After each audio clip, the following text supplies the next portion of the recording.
शादी के 10 साल के बाद प्रेम क्या मर जाता है?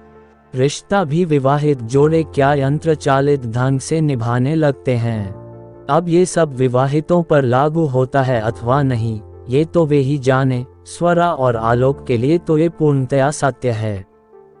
स्वरा और आलोक के विवाह को 9 साल से कुछ महीने ज्यादा ही हो गए थे। उनका एक 8 साल का प्यारा बेटा शिव था। आलोक एक उच्च पद पर कार्यरत था, इसलिए घर में वह सब कुछ मौजूद था जो उसे आधुनिक और संपन्न बनाता था। शिव के जन्म के बाद स्वरा ने अपनी स्कूल की जॉब छोड़ दी थी और अब जब शिव तीसरी कक्षा का छात्र है, वह अपना खाली समय शॉपिंग, गॉसिप वगैरह में गुजारती। आज वह घर में ही थी और इधर उधर की बातें सोचते सोचते थक गई थी। शिव के आने में काफी समय था अभी, और आलोक के आने का कोई तय समय नहीं था। जब बैठे बैठे ऊब गई तो महाराज को खाना क्या बनाना है बताकर गाड़ी लेकर निकल गई। मॉल में घूमते हुए उसका ध्यान कई जोड़ों पर गया। कितना समय बीत गया था आलोक और उसे ऐसे घूमे हुए। अब तो आलोक रोमांटिक बातों पर हंसता है और फैमिली आउटिंग को टालता है। प्रेम भी वे मशीनी तरीके से करते हैं और इस प्रेम का दिन भी फिक्स हो गया है, शनिवार की रात। अब तो हालत ये हो गई है कि शनिवार की रात जब आलोक उसकी तरफ बढ़ता तो उसे उबकाई आ जाती। वह कोई न कोई बहाना बनाने की कोशिश करती। कभी भी वह जीत जाती तो कभी भी आलोक जीत जाता। तब वह सोचती कि प्रेम क्या कभी तय करके किया जाता है? वह तो एक उन्माद की तरह आता है और सुख दे जाता है। लेकिन आलोक को ये बात कौन समझाए? वह तो प्रेम भी अपनी मीटिंग की तरह करने लगा था। ऐसा पहले तो नहीं था। क्या उसे अपना बाकी जीवन ऐसे ही गुजारना होगा? मैडम, एक्सक्यूज मी, आप एक फॉर्म भर देंगी?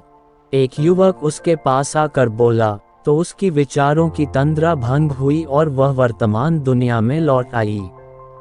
क्या है ये हमारी कंपनी की स्पेशल स्कीम है। सभी फॉर्म में से एक सिलेक्ट होगा और उसे भरने वाले को 3 दिन और 2 रातों का गोवा का पैकेज मिलेगा। बाद में आना, अभी मैं बिजी हूँ, स्वरा ने उसे टालते हुए कहा। परंतु मैं तो बिल्कुल फ्री हूँ, कोई अचानक उनके बीच आकर बोला तो स्वरा और वह लड़का दोनों चौंक गए। अरे ये तो कमल है, उसके कॉलेज के दिनों का सहपाठी। स्वरा को याद आया, कितना स्मार्ट हो गया है ये लल्लू। फिर उस लड़के से उसका नंबर लेकर स्वरा ने उसे बाद में आने को कहा। उस लड़के के जाने के बाद स्वरा और कमल मॉल में ही एक रेस्टोरेंट में बैठे तो बात करते करते कब शाम हो गई उन्हें पता ही नहीं चला। अगले दिन मिलने का वादा करके स्वरा घर आ गई, परंतु घर आकर भी कमल की बातों को भूल नहीं पा रही थी। कितने दिनों के बाद किसी ने उसकी इस तरह से तारीफ की थी। रात में खाना खाकर अभी वह लेटी ही थी कि फोन की घंटी बजी। फोन कमल का था। उसने सोचा कि कमल को डांट दे कि अभी फोन करने का क्या मतलब, परंतु कर नहीं पाए। उनकी बात जब खत्म हुई तो पता चला कि रात का 1 बज गया है। फिर तो ये रोज का सिलसिला बन गया। या तो वे दिन में मिल लेते या घंटों फोन पर बातें करते रहते। स्वरा काफी खुश रहने लगी थी क्योंकि कमल और उसकी सोच काफी मिलती थी। वह कमल से उन सभी टॉपिक पर बात करती जिन पर वह अकेली बैठे सोचती रहती। फिर उसे लगता कि कमल आलोक से कितना अलग, कितना संवेदनशील है।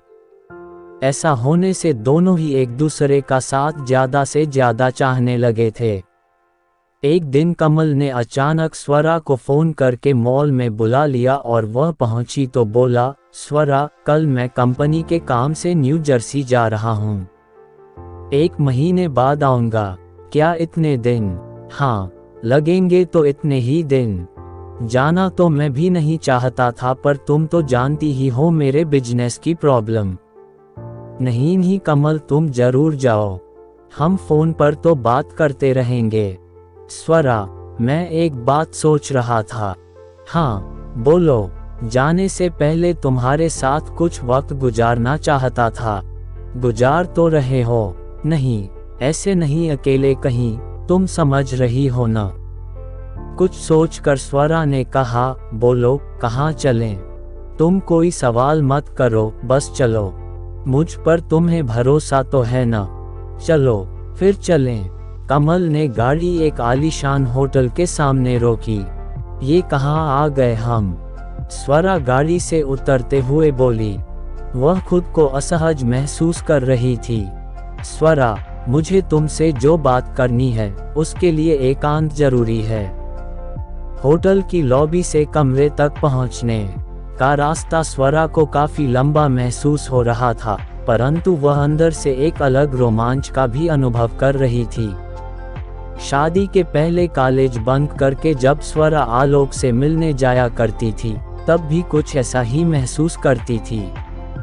परंतु एक अंतर ये था कि तब उसके कदम तेजी से बढ़ते थे, लेकिन आज बड़ी मुश्किल से उठ रहे थे।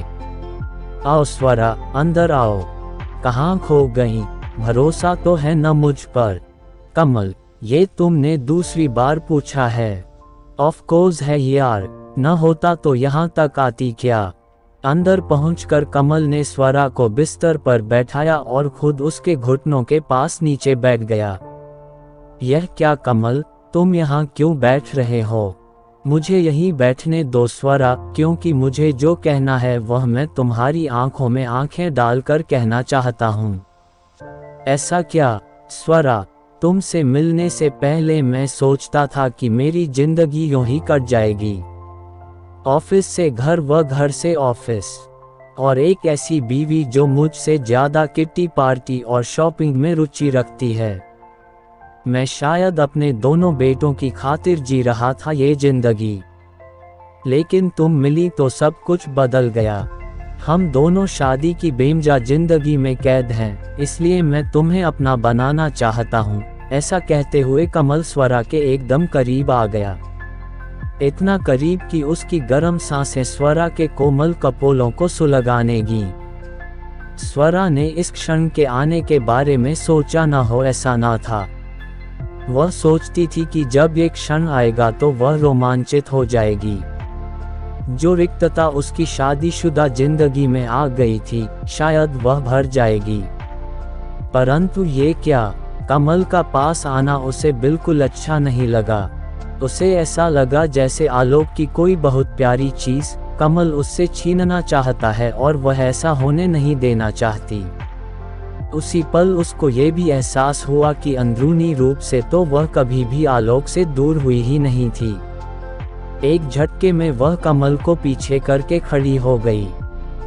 क्या हुआ स्वरा, मुझसे कोई भूल हो गई? भूल नहीं कमल, हुआ तो यह है कि तुम्हारी वजह से मैं समझ पाई कि मैं आलोक से कितना प्यार करती हूँ। हमारी शादी में एक अल्पविराम जरूर लग गया था, परंतु प्रयास करके मैं उसे हटा दूंगी। अल्पविराम को पूर्ण विराम समझने की भूल से उबारने के लिए धन्यवाद दोस्त। कमल को जड़ छोड़कर स्वरा होटल से बाहर आ गई और ऑटो में बैठकर उसने 3 फोन किए। पहला, टूर पैकेज वाले लड़के को और उससे गोवा की अगले हफ्ते की बुकिंग करवाए। दूसरा, अपनी मां को ताकि शिव उस पूरे हफ्ते किसी भरोसेमंद के पास रहे। और तीसरा, फोन किया आलोक को।